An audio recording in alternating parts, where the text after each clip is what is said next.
Life is pretty beautiful, isn't it? Nature is just beautiful, I would say. Mm-hmm. Talking about how beautiful nature is, last weekend I was in camp. I was just walking from the gym alone. I was like playing.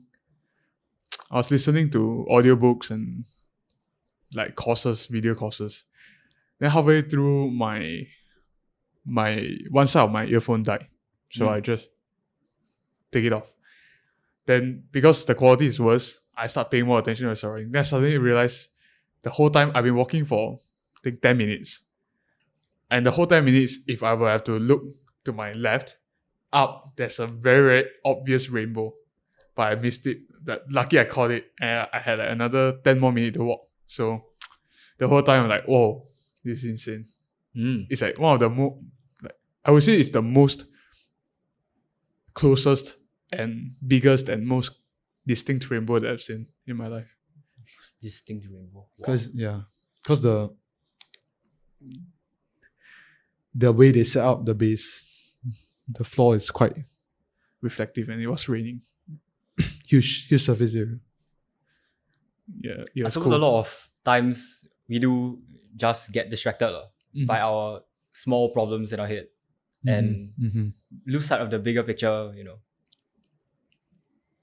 hyper focus on small tasks. So I think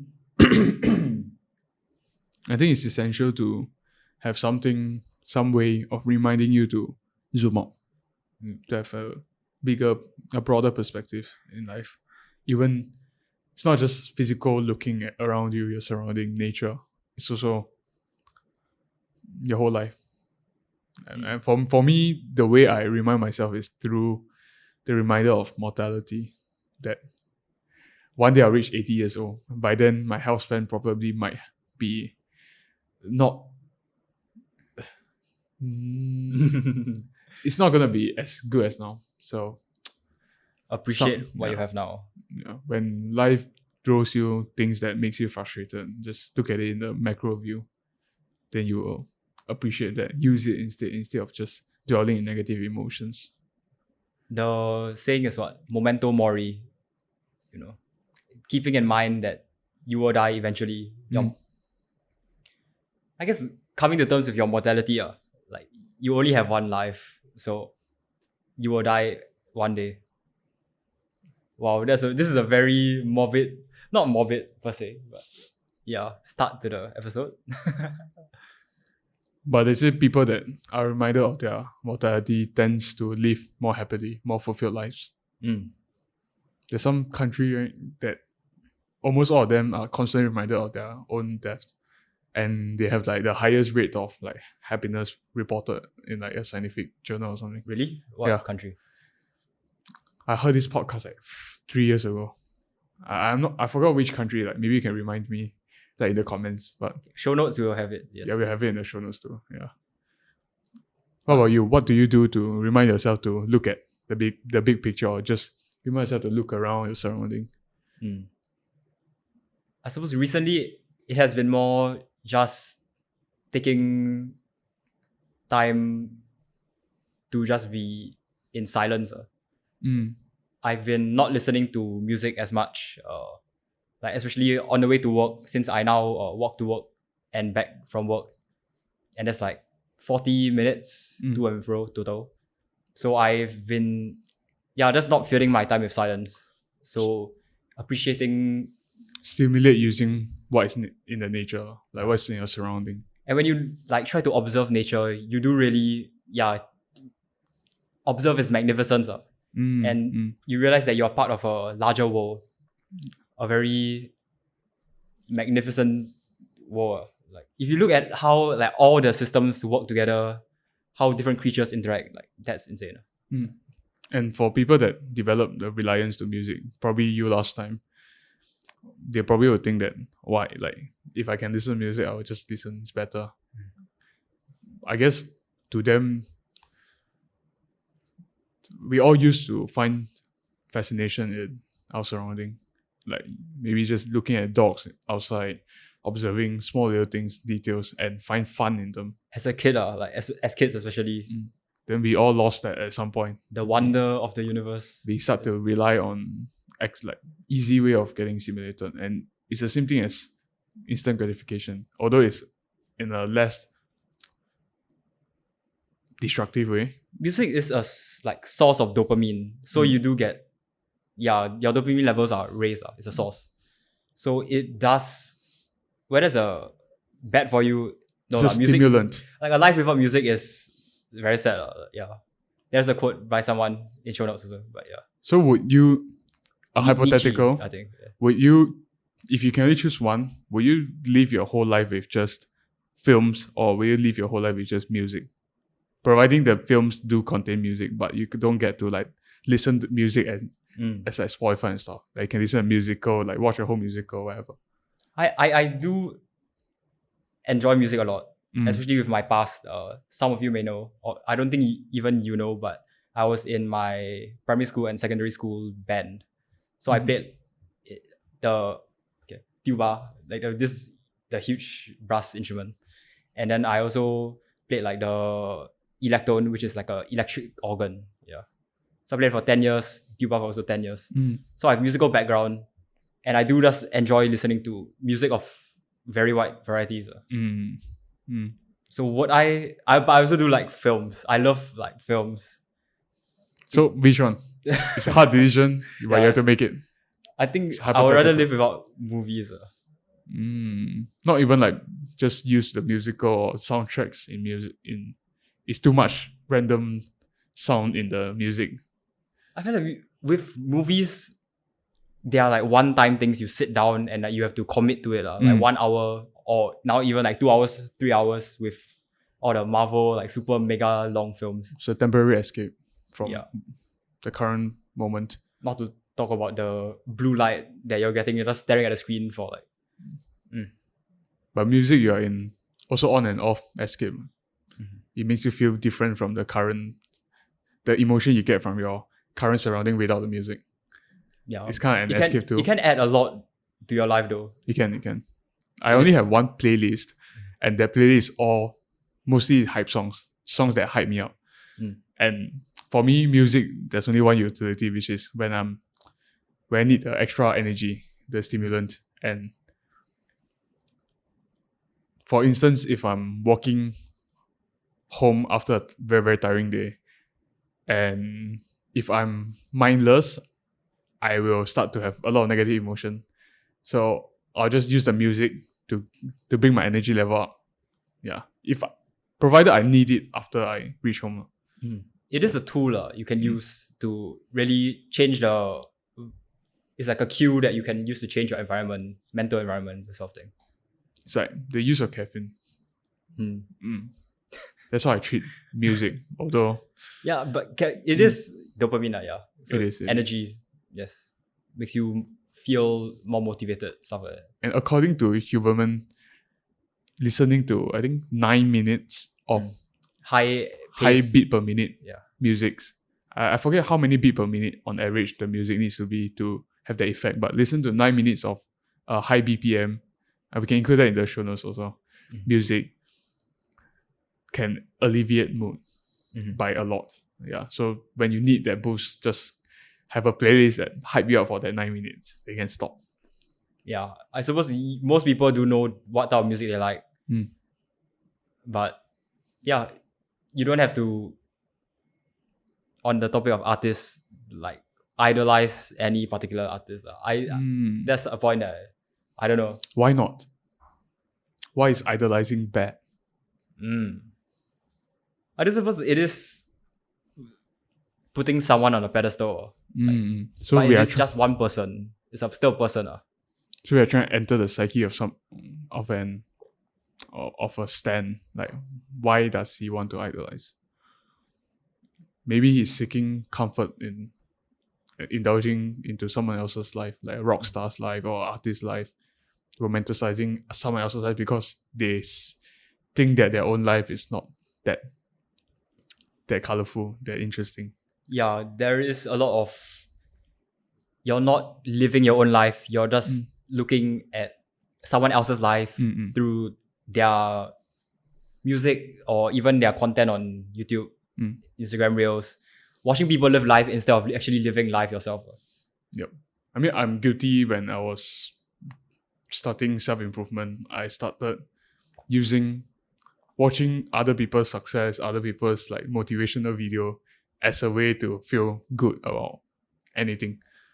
Although the best thing to do is get some inspiration, have a plan of action, and go and execute in my own daily life. The best leverage stuff to do in any case is, if you're inspired by an artist and you like music, go and do the music yourself. Or like, you can have both. You're not supposed to not listen to anyone or not get inspiration from anyone, but you're also not supposed to just your whole time, your whole effort just spent on someone else's life. Then you miss out on your own. Yeah. Just taking the inspiration out, taking it and then not getting obsessed or yeah. I mean, unless you reach a certain point where your obsession become your career. And some people survive off that. They know so much about other people's life. They create like YouTube channels, content creation about someone else's life or particular industry. There is some utility, but to each their own. To each their own. If you can make a career out of it. Yeah. And for most of you, you haven't reached that point because we're still young. Our brain is still plastic. So most of you still can choose the path you want to take. For some, you have just nice get controlled by your surrounding, but you're programmed to do that. As a result, when you reach a certain age, the best 5 move ahead is use what you have. And some people, they just have the obsession. Oh, talking about music, I used to like, I would relate a lot to the music that I listen to, like the lyrics especially. And then I don't know whether it's like cause and effect, but I found myself, like my entire personality being shaped. I don't know whether it was because, I found the artist to be like myself, that's why I listen to them, or whether I listen to them so much that it influenced me and like changed my personality. Okay. There is like, because you're inputting their thoughts or lines, their lyrics into your... It is like repetition, and that can affect yourself as a whole. It could be both also, right? Could be both also, Yeah. It's about how you frame stuff also. Different people perceive the same music differently. Some people maybe listen to a sad song, they start to feel sad. They start to think of bad memories. They try to process the memory. Some people listen to a sad song and they don't feel the same way. They might feel positive stuff at the end. It's just how you perceive certain things based on your own past experiences. Everything affects everything. It is being mindful or aware of what you are exposing yourself to. Talking about Huberman just now, right? I think... You talk about Huberman every single episode. What do you mean? Okay. I mean, it shows his impact, his value, his impact. Yeah. It seeps into a lot of the things that we deem important. Okay, so what about Andrew Huberman? His like number one sort of protocol that he advocates for is viewing morning sunlight. Oh, that's like his whole speech. His whole spiel. No. Yeah. Because he's a neurobiologist. He's like a neuroscientist. eye ophthalmologist, like eye doctor, and also neuroscientist. He has a PhD in Stanford. Some of his credentials. But yeah. So he has done a lot of work studying basically between the brain, mind, and eyes, that sort of thing. And the thing he advocates for is viewing 10 to 15 minutes of morning sunlight every morning. And the reason, the one of the main reason why it's important is, I watched from one of his first episodes about sunlight, is that your eyes are literally part of your brain. They are not a separate organ. They are extensions of your brain. They're the only parts of your brain that are exposed. Yeah, they are external. Exposed part of your brain. Yeah. So whatever that it's a direct feedback into your brain. It's not like you feel something, then it sends signal to your brain that you register that. Like you say, I love your eyes. Like complimenting somebody's eyes, you're complimenting their brain, their mind. Yes. I like your eyes, Cal. He's blushing. All right, moving on. But yeah, there are actually like 3 main reasons why Yeah. you want to view morning sunlight.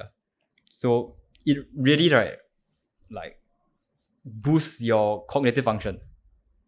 So it like bright overhead lights stimulate like the neurochemicals in your brain, and it'll allow you to have better focus, wakefulness, more energy, that sort of thing. Your energy levels will be raised. Like if you think about it, right, light, the sun is literally like a huge ball, a source of energy, of light.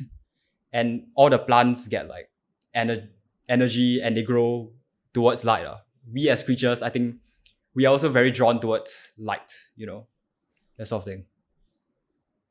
So Gives you energy. A lot of people complain about not having enough energy, feeling tired, needing 8 cups of coffee a day.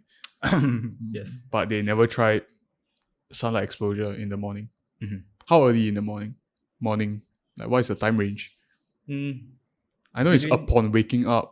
30 minutes. You want to get as soon as you wake up as possible. But unless you're like me who wakes up at like 5, 6 a.m. and there's no sun. Then how do you get your light? I just wait. Either that or I get, all those either red light therapy or like the little solar lamps like that have like the lux, the sunlight lux. Yeah.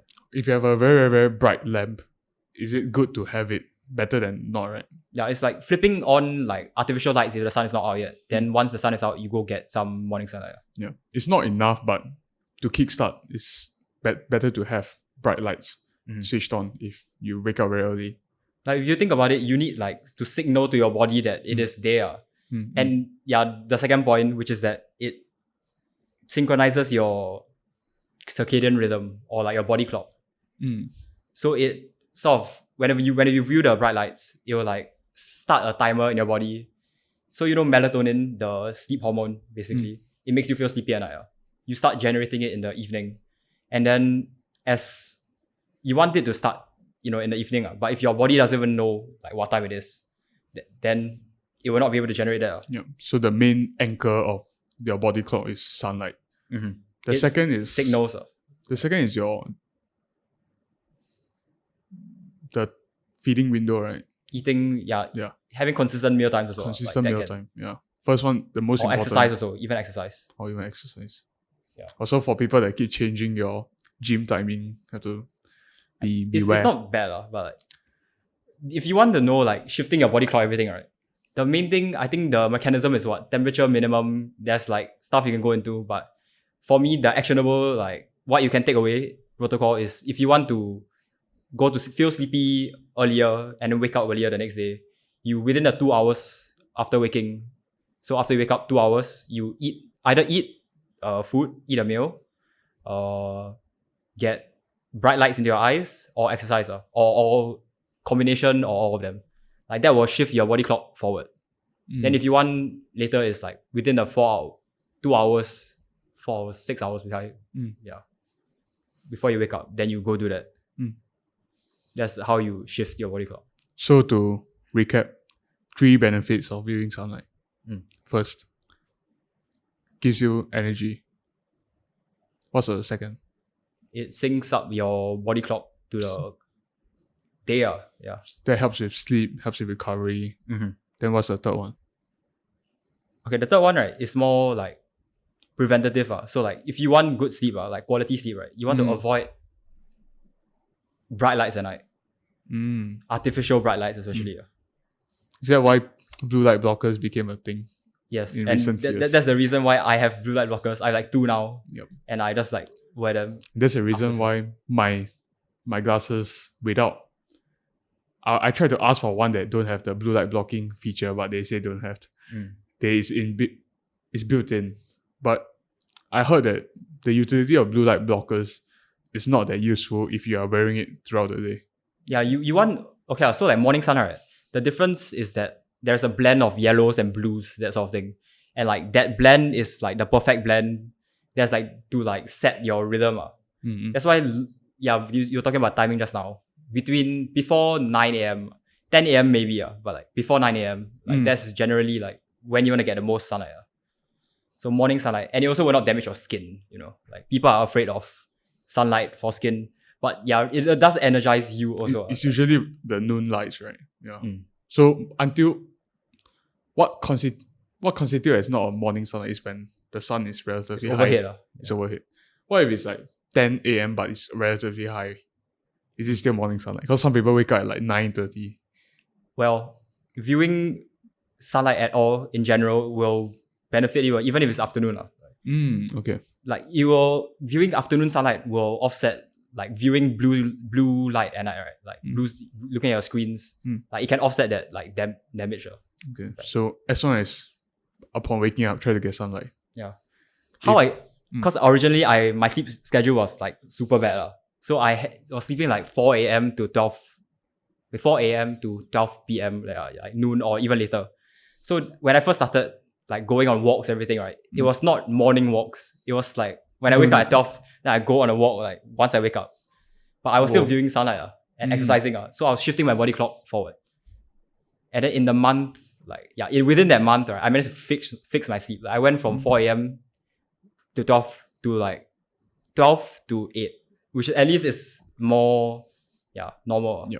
So also on top of that, I guess from what I hear, when you start going on morning walks, you start implementing getting sunlight into your eyes as early as you can. You tend to use it as a keystone habit, as in you use it to anchor one habit so that you stack different good habits along that. It's a package. Good start to your day, which is like the idea of like morning routines, why they even work, which is how do you get a good morning leads into like a good day, right? A good morning will like set you up for a better day ahead until night.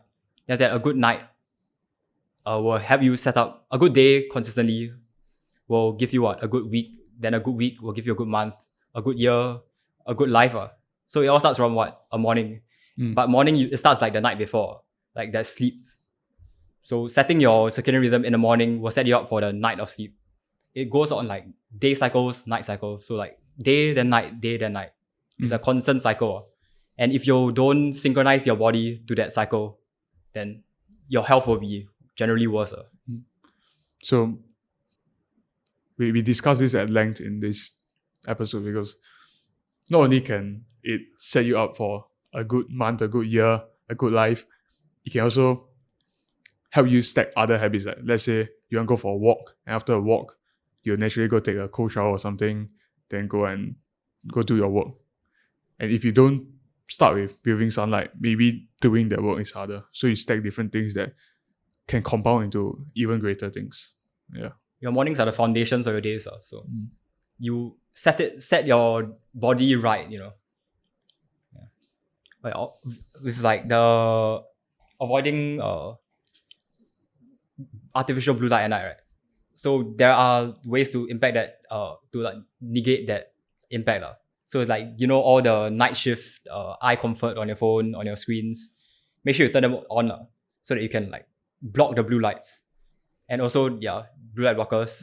There are cheap ones on like Shopee or any of those kind of platforms. Then to protect yourself from light pollution, you can get blackout blinds or just try to make your room as dark as possible. When you sleep, you want it to be completely dark, by the way. Like, And any form of little like light can impact your like blood sugar, even all that sort of system. Yeah. And another thing is, if you really woke up and you want to check your phone, ideally you shouldn't. Even with night shift or whatever, it's ideally good to just face it away from you. If you want to view it at another angle, that will actually limit the amount of light that enters your eye. Yeah. I don't think even Kel knows like how, like my room, right, at night I have. So Huberman in his there's this like light article that he has on his like newsletter. I'm gonna link it in the show notes, but he talks about inexpensive red lights, red little lamps.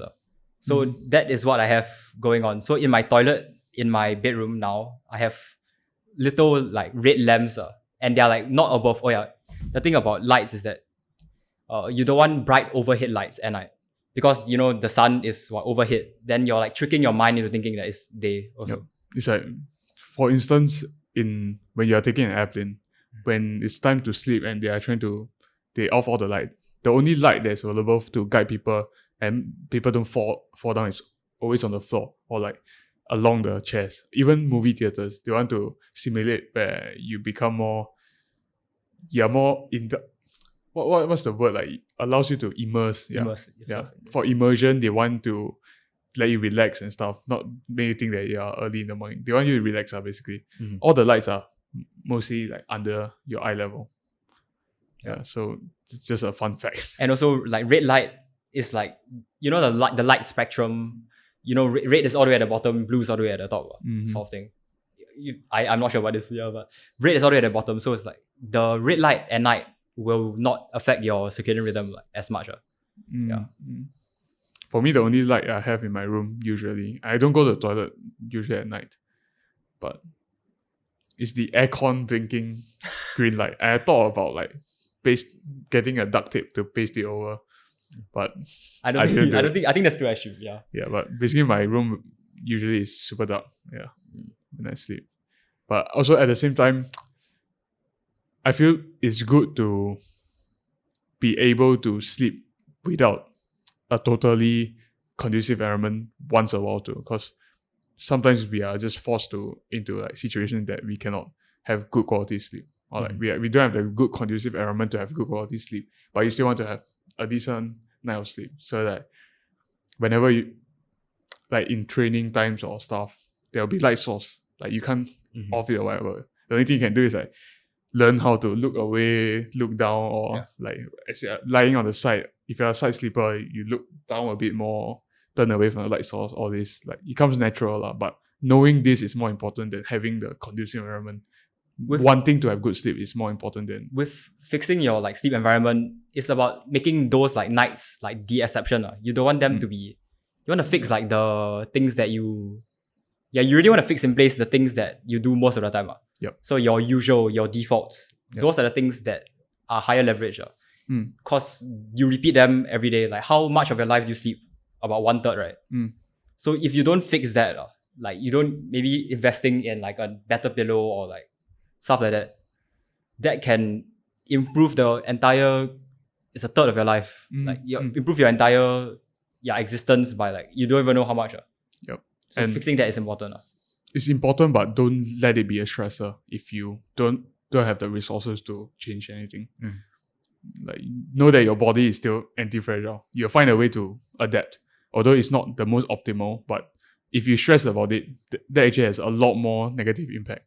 So like, about anything health related or just trying to be ambition or whatever, like having desires, don't let the desire take over you.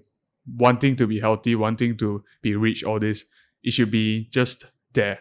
It shouldn't be something that the lack of it shouldn't... Excess of anything is bad. You want everything in moderation, this sort of thing. Yep. Use it as pressure instead of stress. There is a point of diminishing returns. Oh yeah, there's this like fun fact. There's like what?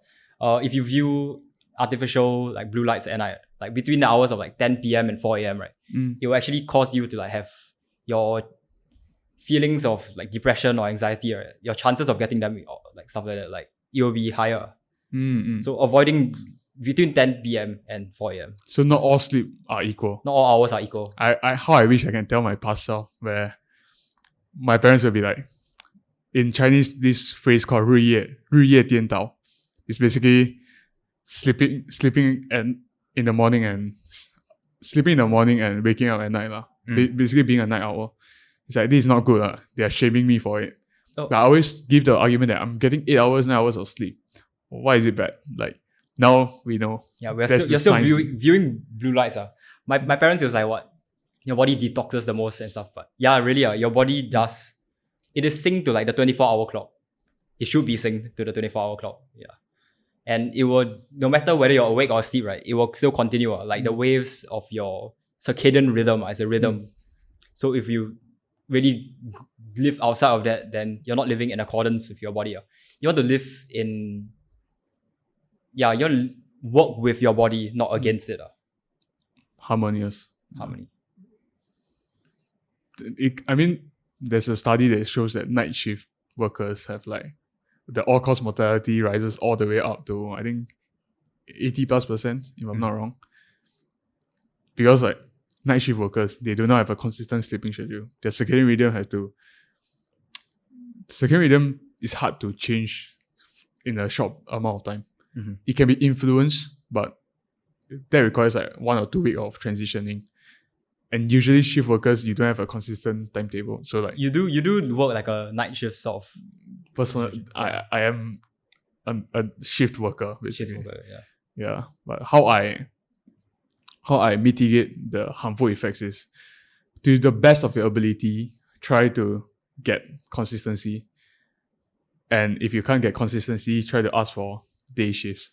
And if you can't get day shifts, do intermittent fasting, like have consistent eating habits. Like we said earlier, the most important is sunlight into your eyes. Second is consistent meal times. So get that hammered. So I do that by intermittently fast. So at night, no matter how hungry, if I'm on shift or whatever, I just don't eat. Yeah. Then the third one is exercise. Like you do need to keep your body active on your waking hours, no matter how tired. Like keep it active. And exercise does help sleep as well. Yeah. Actually. It helps when you actually get sleep, you get higher quality sleep because your body can relax because it's been stressed. Yeah. So these are Sleep things. is when your muscles grow or like you recover. It's recovery important. So it's not healthy being a shift worker, but for some people, we do not have a choice. I mean, without them, the world will not work, like go around. Yeah, you do need people to. I guess it's good if you are a night owl or you think that you are a night owl. Just keep it consistent. Appreciate your sacrifice for the nation. Salute me, bitch. Oh, whoa! what? But Alright, so for consistent like sleep schedules also, right? Yeah. There is like, I heard this from like I think the Whoop founder or something. She was on the Diary of CEO podcast. oh yeah, And she said like consistent sleep schedules for athletes, for students, like the best cognitive like performing or physical performing people, the main like common link that they found was that they had consistent sleep time, sleep wake times. So you want to sleep and wake up within the same hour every day. Oh yeah, she says that the teams that have to travel or like have jet lag or whatever, like their sleeping timing change, loses more, right? The percentage of them winning drops tremendously. That I didn't hear, but I think that makes sense. Yeah, basically like home team advantage is mostly on sleep also. Like you have a consistent sleeping schedule, it doesn't change. It increases the chance of winning. So for athletes, I mean, fun fact for you, I guess. In general, you just want as consistent as possible. What matters with sleep is quality and quantity and consistency, regularity, that sort of thing. Yeah. But there's another thing a mindset that I found very interesting is that quantity, quality, all important, but be grateful of every single sleep you get to. Like when you're grateful that you get sleep, even it's just a 4-hour sleep, just be grateful that you got a 4-hour. That mindset will serve you more than I should have gotten 4 more hours. That's something I have to remind myself, which is hard because we are all high achievers, like competent people. We want to optimize. But sometimes it's just difficult, and it's like meditation, you have to let it go. Let go of the feeling of this is bad. Don't obsess over it. Yeah, just focus on the next night and be grateful that you got like 4 hours of sleep. It's probably decent quality also because you're tired, you're recovering. I did identify as like a night owl last time, and I did have no sleep schedule. I remember this. It was like an orientation for a school. Then it was like a fun fact about me, and I said I'm a night owl. This sort of thing. For me, when I got on dating app, the first time I got on dating app, there's a question: are you a night owl or day person? I also put night owl. Then after self-improvement and stuff, I realized it's actually easier for me to wake up in the morning and get more done. So the identity shift. So sometimes it's habits, not identity. All these labels are not really conducive. Like you don't have to make your entire identity one or the other. Like it will affect you like how much you're able to. You affect your because if you identify as a night owl but you never even like try doing it consistently, then you cannot really say. Like I didn't know that I'm a morning person. Like most people know now that I wake up in the morning every time, like when sun rises, and I'm always there taking a photo of the sunrise, whatever stuff like that. Yeah, I used to sleep at sunrise. It was a thing I did for a few months even. Yeah. And labeling, there's a second order consequence to labeling, because even if you label something that serves you, means that you have a higher tendency to label another trait that probably doesn't serve you, because you identify with something. Since you identify with one trait, you're highly likely to identify with another trait. And what if the second trait really doesn't serve you at all? In the sense that holding on to that will give you a worse quality of life. Yeah, so you have to be very careful with identifying too much with certain things. Be someone that is open to change. Like, I think Be like water. yeah, even for change is the only constant in the world. So ride with it. Don't have things that go against it to the point that you suffer unnecessarily from not wanting to change, being resistant to change. Yeah. I guess this is a very, very good place to end this episode. As always, sleep and light. All of these topics may sound boring, but once you see the benefit, I can guarantee you that it's not that boring afterwards. With the amount of things that you can do from your day-to-day, the extra energy, the better health, your life won't be as boring as you think that the topic is. And the sunrise is beautiful. Like, as someone since I've started waking up earlier, I've just been staring at the sun. Like, the scenery is breathtaking. Nature is beautiful. So this is a good place to end. See you guys in the next week's episode. Yeah. Bye. Goodbye.